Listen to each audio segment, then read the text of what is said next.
Okay, talking about piston pins. All right, so I just told you about the fit. Don't have one.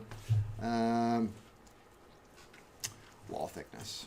I'll throw this out there. Wall thickness. What does wall thickness mean? Yes. How did you guess that? So Lycoming has multiple combinations of piston pins and plugs. So Lycoming has multiple combinations of piston pins and plugs. Piston pins and plugs. And sometimes you'll read something, it will talk about a heavy wall, and sometimes it'll talk about a light wall. And they kind of talk to you as though you just intuitively know this. But I will tell you that the difference between a heavy wall and a light wall, if I have a picture of one, is so significant that you'll be like, oh yeah, that's, I don't. You know what, there we go. Doom, there's a thick wall right there. Look how thick that thing is. It is like really thick. All right. And so now that you know that, what kind do you have in your engine? It's just that simple, isn't it? These things are really, really fat. No, don't mean to give it a complex there. They're stout. So it's multiple piston pins and plugs. Those being like a higher horsepower engine? Or? You know, honestly, the way it goes is they use the thin wall down in the lower stuff, the 235, 290, and then you got into the 320s, which had the 150 horse, and I think all of everything up above there has gone to thick wall. I don't think there's any thin walls in anything other than the 235s and 290s anymore. We have the heavy wall. I'm sorry, maybe this is too much. Heavy wall. Yeah, TMI 14077. I'm just not going to do that to you. There's heavy wall and the thin wall. That was good enough. Heavy wall and thin wall. Thin wall. All right, back to piston pin plugs. See, I have this information. I'm like, if I don't keep it in my notes, I'll lose it and forget to say it one day. So, all right, piston pin plugs. These are a source of problems. So large bore TCM. Everybody knows my abbreviations there. What is TCM? What's large bore mean? Big diameter. Your big diameter engines, which is usually going to be your 470s, 520s, 550s, big 6 cylinders. 360 is the small 6 cylinder. So big bore TCM. Use piston pins. Use piston pins with non-removable plugs. Non-removable.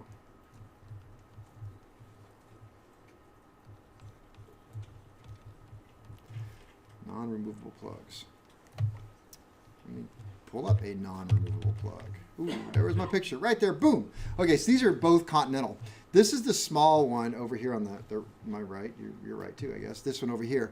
This actually has small plugs that are really, it's a very similar setup to what you're seeing with your 290. Your plugs just come out, right? And they're not very tight in there. These are actually pressed in, and they're supposed to be tight. And I have seen this, so this one's going to fit on all the small ones. It looks like the C85 or the A65 all the way up to the O300. And I have seen these plugs wear in some of the weirdest ways. I just telling somebody in here, you know those Easter egg candies you get? They're what, Kisses, but they're shaped like a little tiny football. Mm-hmm. Right? I've seen one of those, that exact same shape and size, come out of an engine, and it was one of these. What? How do you remove them then? Don't. You can pull them off. Don't remove them. Okay, so Yep, they're supposed to be. They don't come. If they come out, they're bad. Yeah. Although there was a counterfeit companies and really old one, counterfeit, and some of the really old stock that's not supposed to be out there anymore. These are loose. You can just pop them right out. They're not supposed to do that. But anyway, the new ones are press fit in there. But when they start wearing, they wear in weird ways. So if somebody comes to me and says, well, we're getting a lot of aluminum in our engine, first thing, boom, piston pin plugs, especially if it's a Continental, not if it's a Lycoming. But anyway, this is the big bore style. And of course, they're going to be longer for the 520s and shorter for the 470s. This one's out of a 470. And I haven't cleaned this one up yet, but see the gold on it? Okay, these ends are aluminum. So it's steel in the middle and aluminum. This is one piece of aluminum. Goes all the way through. You cannot take it out. There's one time I had one that actually broke in the middle and you could take it out. It was really cool. Wish I still had it. But that is one piece. And the nice thing about that, you're going to get in a fight. Roll quarters, right? Oh, Yeah. man. So.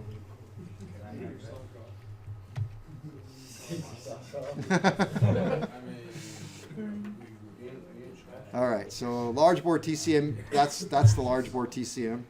Let me see, small bore, so the small bore TCM, I'll say TCM. Use piston pin plugs that are a press fit. Then we come to Lycoming. Poor Lycoming. Lycoming has used several different piston pin plugs. Wait, Kevin, for the small board, that's one piece too, or two pieces that are pressed? Two pieces. Okay.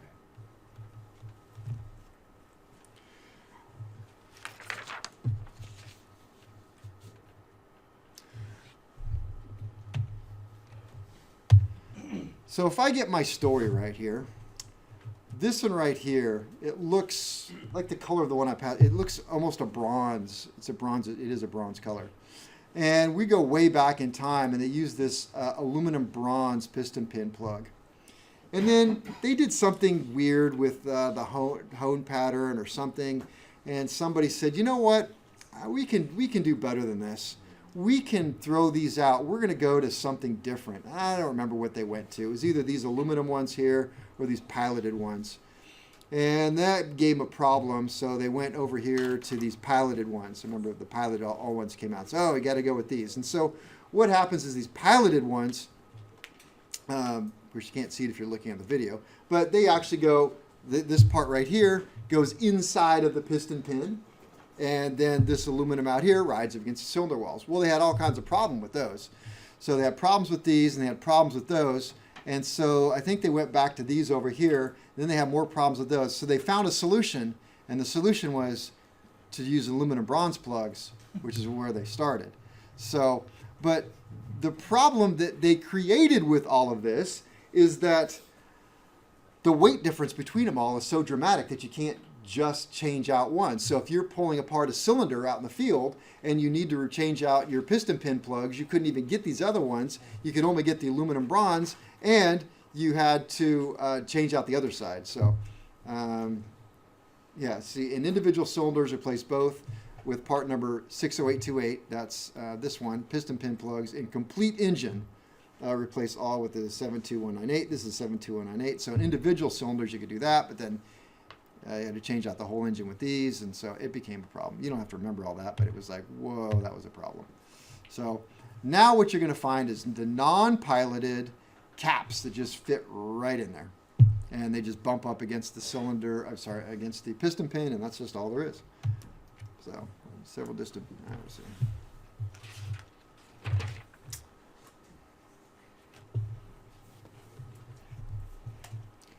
Oh, I could give you some notes here if you want it. So the 72198, which is the last part number I looked at, the aluminum, I'll put AL, aluminum bronze is newest design.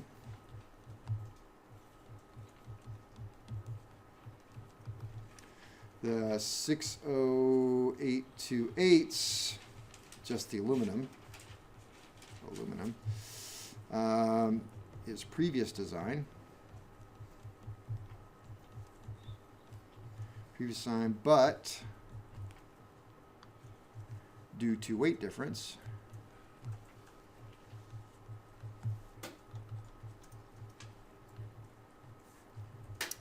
is not usable opposite the 72198s. And then the old LW-11775s are piloted and no longer used. So it used to be when you would buy a cylinder set, you would get like all three of the plugs because they never knew which you had opposites. They would just send a cylinder, a piston, piston pin, and every plug that was imaginable.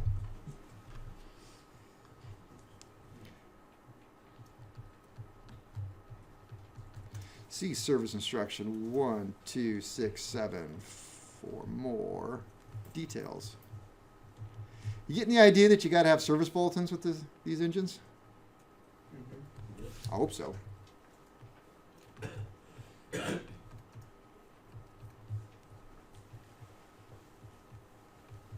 Cylinder barrel.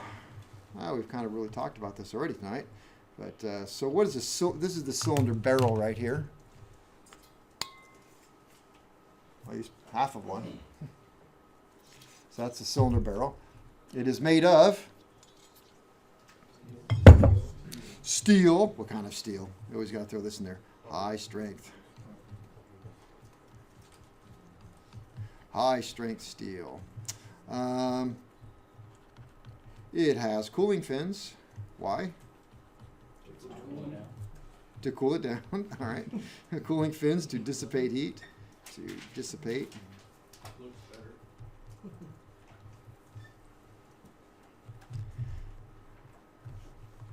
All right. Surface. All right. So what are my surface materials? We have the non-plated,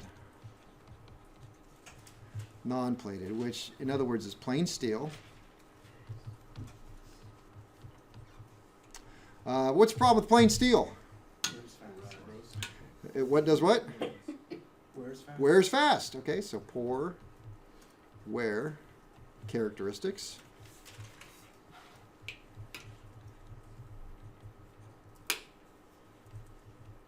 Poor wear characteristics.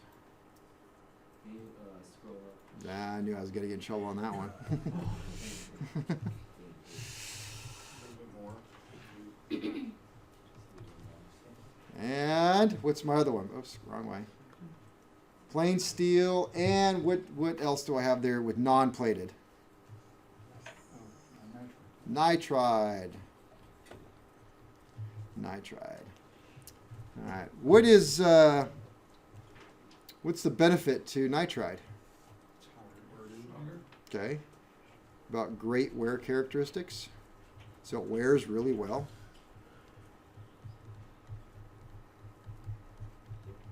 What's a downside? It rusts easily.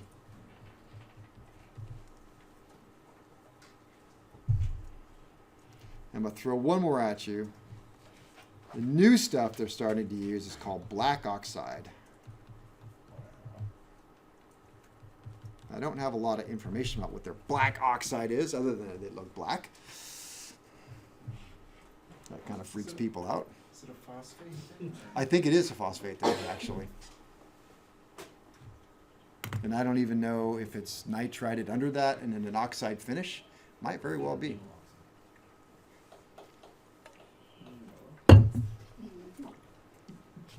All right, can I move over now? No, Janet's still writing. Where are you, Janet? She's going to be my pace car. She's on my pace. No, it's all right. You're fine. We can just stand Yeah, around. I'll just zoom in on his. Well, then you're going to be more and more behind, huh? I got your videos when you post them Our up. piston pin plugs look like they have some kind of black coat on it that's rubbed off in the center part. They don't okay. So your piston pin plug across the street looked like they had a black coating on it that was rubbed off. They did have a black coating on it that was rubbed off. And that is a coating that you're going to be putting back on. Lubriplate or Lubrabond. It's it's like a graphite coating that actually dries.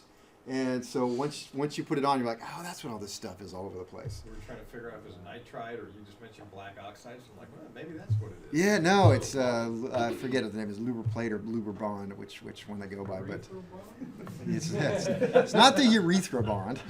That stuff's silver.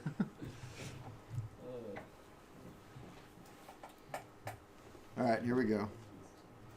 Yeah, I see you using your phone over there. Is it important? Yeah, I just have to text that. What's that? I just have to send a text. Just got to go ahead. I'm already done. Huh? Yeah, it's fine. I'm already done. You done? Yeah. Tell him I said hi.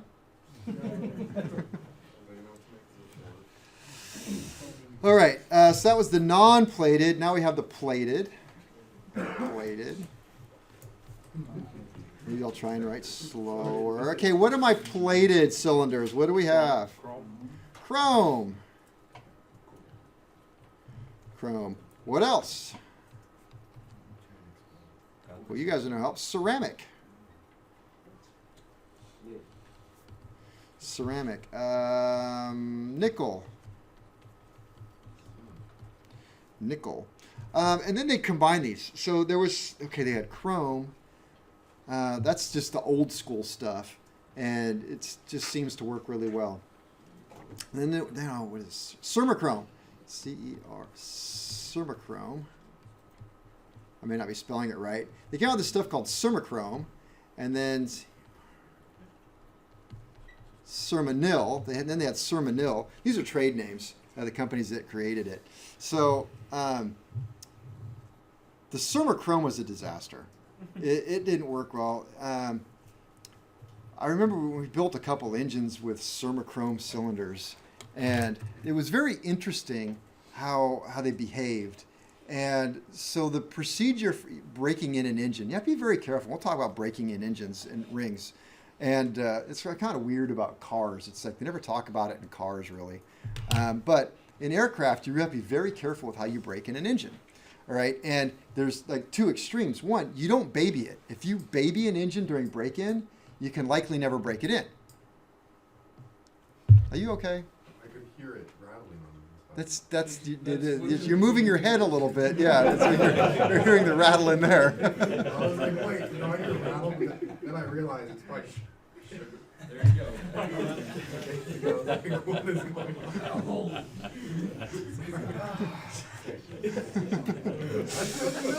I really need a camera going this way, just over that more, so you guys can enjoy Steve as much as I do. Okay, so all right, so do you want me to go back while I talk this story?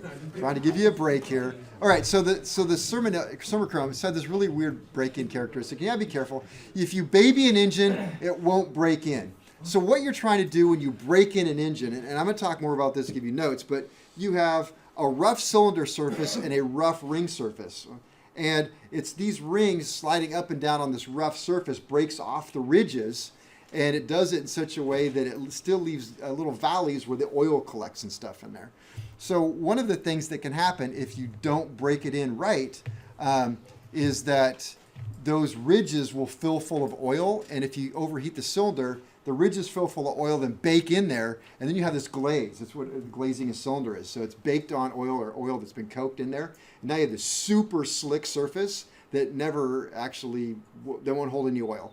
So now you're going to burn a bunch of oil. So that's one of the things. So anyway, so you always want to make sure when you break in an engine that you actually do it appropriately. And you're actually, as far as the aircraft goes, you're not supposed to go real high because the altitude and the air density is less. You want pressure on the rings at all time, but you also don't want to overheat the cylinders. You have this kind of middle ground you have to find. But anyway, so the process for these Cermachrome cylinders, we'd put them on these aircraft, and you tell the owner, okay, so go fly it. Fly it at about 75% power. Take off power, get up, pull the power back a little bit, and fly it. But fly it at 75% power. And the pilots would report that they would see the cylinder head temps just start rising, and they just about the time they would start to panic, they would suddenly just drop, boom, and that was like they broke in. So the blow by would cease, the rings would start hitting the cylinder wall better, and then bam, they're just like sealed in. Like, okay, great. But the thing is, they would come back, and so one of the first things you do is you check the oil because you want to see if there's, and you pull the dipstick, and floating on the top of the oil was like this ceramic goo. And I think that can't be good. I don't know. So, but the Thermochrome, they seem to work okay when you put it together and you just left it alone until it didn't work. Then you never got it to work well again. They never really wanted to. The rings never seated if you put in new rings. It was kind of weird. So that kind of fell by. You can't even get that anymore. And then I think it was ECI, Engine Components Incorporated. They're now bought out by the Continental Company. They made this ceramic nickel stuff. And this nickel stuff was so incredibly hard that in order to hone it, you had to buy special diamond encrusted hones from them. But I remember, so, all right, so you guys have now seen the cylinder oven, right? I had one very similar to that. It just was bigger and had multiple cylinders to go in there. And I was doing something on a Sermonil cylinder, and I heard a funny noise, and I turned around, and all the stuff had fallen out, all this ceramic nickel falling right out of the cylinder and hit the floor. Boom. So I called these up, like, hey, I don't think this is supposed to happen. And they were really interested, like, whoa. Okay, so they freaked them out. Because the whole coating had just fallen right out of the cylinder. And they said, oh, yeah, because you used a direct flame oven to heat them. So don't ever do that again. And, you know, I don't want to argue with them, but I'm thinking, isn't there kind of a direct flame going on while it's running? So anyway, I made a sleeve that went in and protected it from the direct flame, and I didn't have any problems after that. But I hated doing it because we had a really nice hone, but I had to use their special hone that went on the end of a drill. I felt like I was going back in time. But anyway, that was... And it took special rings, very special rings. So what kind of rings do you think they used on the chrome and the Thermochrome? Plain steel, just plain steel. Definitely not chrome. But these ceramic nickel, I don't even remember what they had. I don't remember what the material was. It was an exotic material, and they were... So, all right, so characteristics.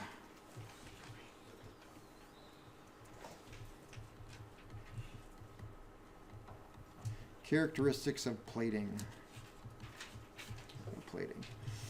Well, one of the things is I said that plating was actually, I could put this, plating is used to restore a bore. So take your bore that's steel, wear it out, bore it oversized, wear it out, have it chromed back to standard. Most modern engines won't tolerate that. You can still buy cylinders that way, but they're going to crack soon. All right, no rust. Great wear. Difficult to break in.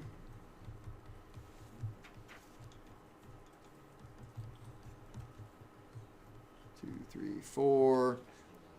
Oh, that'd be five. Five is four. Because they're difficult to break in, sometimes you have oil consumption issues.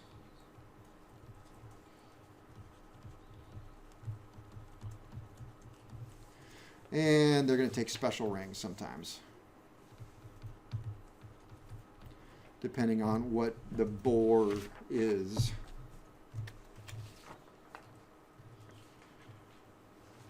So being somebody who worked in the industry, especially around cylinders and stuff. So if I were buying an aircraft and I saw an aircraft that had chrome cylinders, I would be kind of standoffish. Why are they chrome? First of all, if they were chrome from the factory, this is an old engine. We're getting too far into the time frame. So that's going to tell me that probably they're not a first run cylinder. They've made it to TBO or been used or had a problem. They were sent out at that point, probably weld repaired. They'll weld repair the cracks in the head, and then they'll do a chrome plating to bring it back to standard. That's not a cylinder that's going to run to TBO again. That's a cylinder that's got about a couple hundred hours left in its life. So you take any cylinder, most all cylinders. The exception to this is when we started this whole thing, and I told you the picture we had, that gorgeous Lycoming cylinder, that big angle head. Those things, they seem to run forever. They just shock me. Every time you get one in, they're probably not broken. And they rarely crack. They're insanely strong. But everything else out there, they're going to crack. And so, and there are a lot of companies out there that will weld repair them. I use one company a lot, and I liked them. I liked the guy. They, for what they did, it was a good product. But I just know that so I was looking at an airplane online, and it was like, yeah, I just had cylinders overhauled by, and it had this company's name. Like, oh God, no. It's I used to send in my stuff to get plated and weld repair, and then I'd get it back put together. But I talk with my owners like, you understand that I'm going to send your cylinder out, and I'm going to get the cracks weld repaired, and I'm going to get it chrome plated, but you really need a new cylinder here, buddy. And it's like, well, I know, but we can get this done cheaper, and Band-Aid, put it together, and I was going to sell it anyway. Like, all right, it's nothing illegal about it. It's just not where you want to start. All right, where does that leave me? Can you buy like a crate motor? And Of course. Drop it in. Yeah. Here we go. Is this from you, Harry? There you go. Continental factory direct pricing right here. What would you like? Would you like an 0470L? 0470L. Let's see. See, they're getting smart now. They're getting like a car dealership. It's only $540 a month. For how long? For the rest of my life? Let's see. 6.99% at only 120 months. Jesus. And 120 months, if you're not doing math real well, that is 10 years. What about like a 550? Oh, you want a 550, do you? Your payment is only $610. That's better than the. That's $52,000 cash price. Cash. Wait, 610. Cash. Cash price.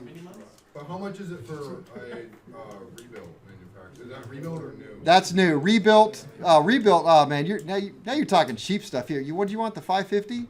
Yeah. Rebuilt. That's only $45,000. What? I would get two. I would just. One for parts. Yeah. That's only 7,000 less than a new. And what I don't see on here is if, in fact, you need to have a core. So that probably includes a core. You have to have a core to send in there. So. Are they usually Oh, it is. There it is. On exchange. So you already got to own one, and then you get it. So. What is their core charge? Does it say? No, I didn't say. Does it have to be a used Oh, one? And that's another thing is to do a lot of core engines that work for people. Factory used to take anything for core, but I don't know what they are now. But for a while there, it had to be something that was kind of runnable, and it was clearly they didn't want you just going out to Kenny Face and grabbing a bunch of stuff, and, throwing it together. Special product. Yeah. All right. Let's see. Non-plated. Circle back around non-plated bores can be a bored oversize. That's what I'm trying to do to all you. I'm just trying to bore you oversize. Oversize. Not all. Some engine models will say, hey, no boring oversize. Usually 0.010 and 0.020 would be your only options. And again, the higher horsepower motors, some of them, they don't want you to bore them over at all. Some of them say only 10, and some of them will go to 20. Continental. So I'm going to abbreviate TCM. TCM has a P005 bore. All right, so if you go to 10 and 20 over, that's going to be new oversize pistons. You must have new oversized pistons. Otherwise, your piston in bore is not going to work. But this is weird. TCM has a P5 bore. So P005 always means plus or oversized. So really, this is P10 and P20 is how we'd say that. They have that bore. Where am I here? But let me see. In this one, the piston is standard. Standard is abbreviated STD. Standard. You like that, did you? But rings are plus 0.005. How weird is that? So it's just bigger rings.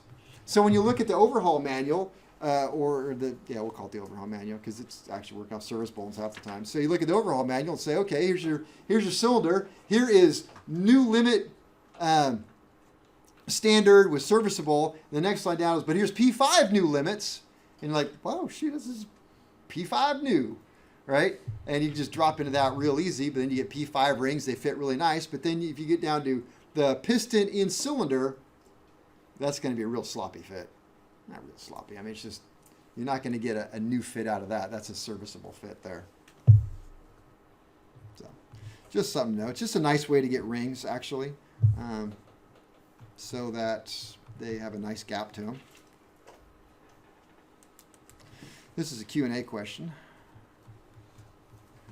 Boring oversize is limited to less than automotive because aircraft cylinders are thinner and nitrided.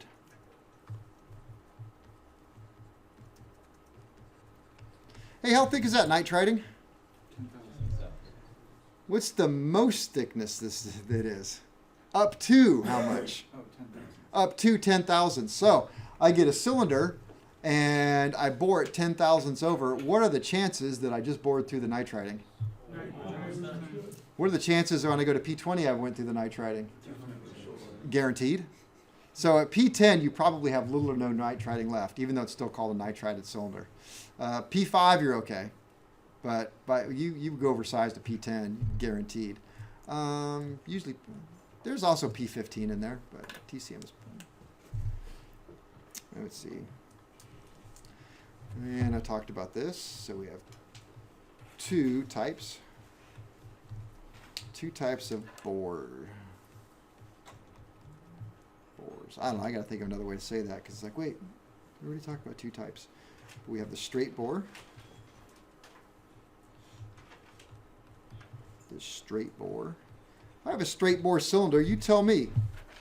What is the surface probably going to be? What kind of steel? Very good. Plain steel. Probably plain steel. So diameter at top. What's the top?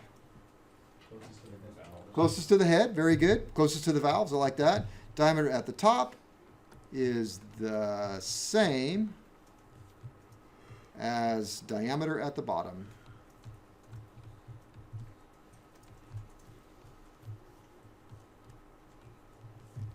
And then we have the choke bore.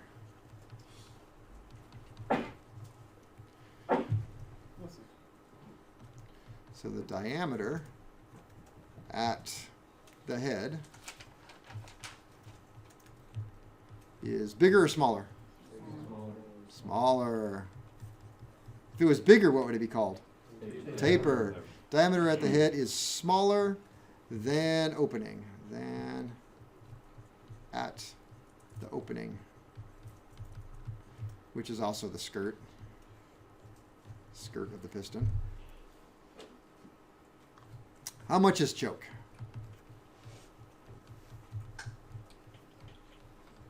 Anybody remember? 5 to 10 thousandths. Depends on manufacturer. And why is it choked? Thermal expansion makes it get bigger. There we go. Heat expansion causes choke to expand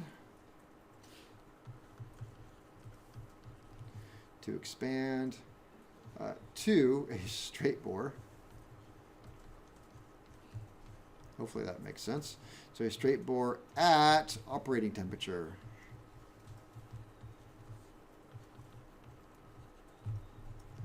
So does that mean straight bores get tapered at operating temperature? I would have to actually. Yeah, to follow that. And why Why does the head get bigger than the skirt? More mass. There we go. Okay, so let's think this through. Well, some people are writing and catching up. What does that mean to somebody who gets into an aircraft engine and it's nice and cold? And we don't really know cold around here because we live here. I don't know. I've always lived here my whole life, so I mean, this is about as cold as it ever gets, right? Who's lived somewhere colder? Yeah, where have you guys lived? Upstate New York. Oh man, that sounds cold. So what are our temperatures there? I've seen -5, So it's -5. but typically in the winter, like 20 degrees. Okay, that's That's nothing. When I was in Alaska, it Oh. was -53. And I think when it gets below -30, you take a cup of coffee, and you can throw it, it doesn't hit the ground. Wow. Okay, so we got some cold temps, right? Or my grandma used to talk. My grandma literally used to talk about hitching up the horses because it was 4 cars in the snow in North Dakota. So all right, so we're out there in the snow in North Dakota, or even up at Tahoe. Right, cold. Get the point. So get in your aircraft, and you got some nice new choke board cylinders with those steel belted pistons, and you start it up, and you're in a hurry. Let's just go for it. Let's get the itis. Yeah, you just got it. Let's just go for it. It'll warm up on the way, right? So what are you doing to this poor little engine? You are cramming it. You got parts that haven't expanded to the operating temperature, so they haven't expanded to where they're supposed to be. So you're doing some bad stuff to it. So that's why. And it's not like it's. I don't know. Has anybody bought an engine for a car? Anybody know what? What? What do you mean? Come on, you got to help me out, MJ. Guy blows the engine in his new Corvette. How much is a new Corvette engine gonna run? 10,000, I guess. I don't No, know. more than that for Corvette. Depends if you get a Work in long parts. block or an assembled block. Okay, so give me an idea. Just your average car. So I mean, I guess. if you're just Oh, there's got Napa over here. Yeah. Just regular like long block 350, I'd say anywhere between 2,000 and 5,000. $5,000. Wow. You could get a 4-cylinder Cummins for You- 10. Okay, $10,000. We're back to how much is a GTSIO 520 going to run me? 65. $75,000. Just because you couldn't wait a little.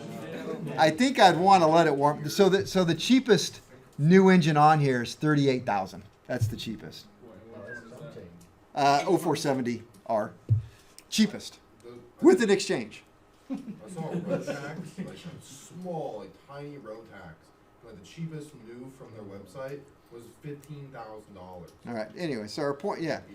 So our point is these are very expensive. So you want to start them up. You do not want to go to max throttle while you're warming them up. You start them up, and you only idle them at a point where they run smoothly. So you got to think about these things when you're. But you also preheat them in the cold. Of course, but you don't get them that hot. Well, You just want the oil to actually start moving. it's not -20. What Yeah. do you mean by preheat? You have, so it's really common for, well, first of all, aircraft, even around here, will install them, are heater kits. And so it's a pad that you will glue, bond to the oil pan, or oil sump actually. And you'll also put bands around, they go right here, bands around here, and it all plugs into 110. And so when you fly, you have to have a really long extension cord. Or they will take those forced heaters that sound like a little turbine engine running, and they'll aim those up into them and run it. Some people just run little light bulbs or something up in there. Just got to keep it warm. Depends on where you're at. There was a show on Netflix or something about the airplanes in Alaska. Does anybody know what I'm talking about?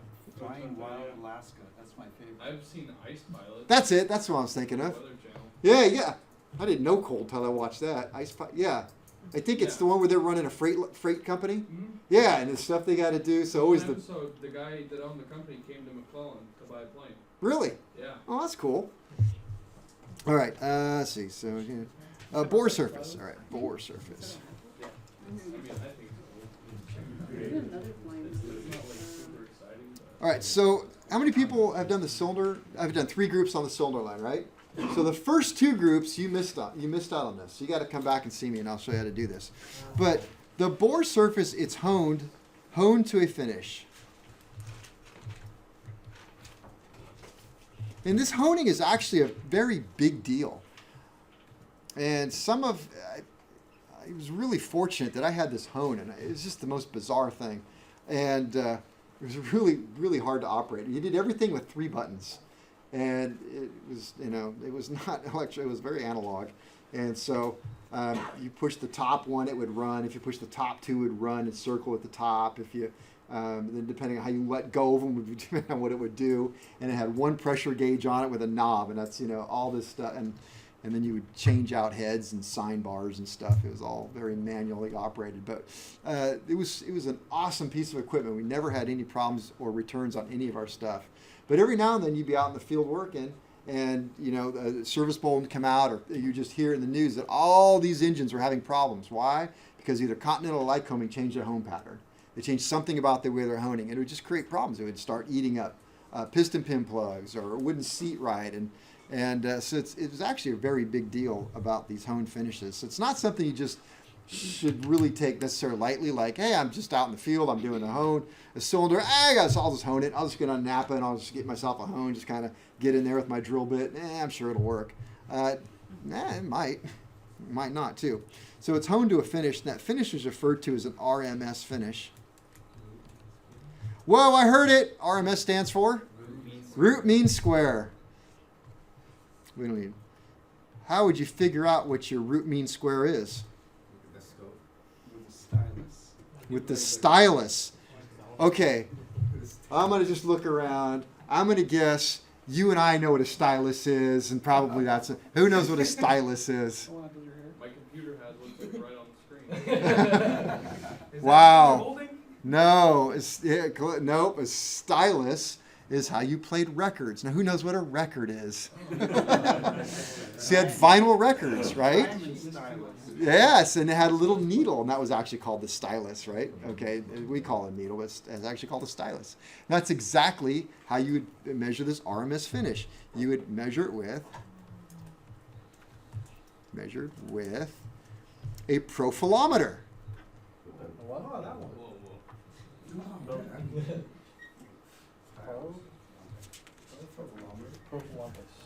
Profilometer. I've never had a profilometer. The way I just ran my machine is I was told from the guy before me, who was told before him, and the guy before him, how much pressure to put on it would give you the right finish, and they were right. So don't change your pressure. So, but a profilometer, it was a needle, and it would run down the finish of the barrel. And just like it would play a record or something, I guess it would listen to that and give you some sort of graph or something. Did you ever use one? No, never Okay. did. But I have used atomic force, which is anyway, same thing. Much smaller. Of course. But we know that. All right. Or, and you're going to crack up at this one, or a surface roughness scale comparator block. Are you serious? Surface roughness scale comparator block.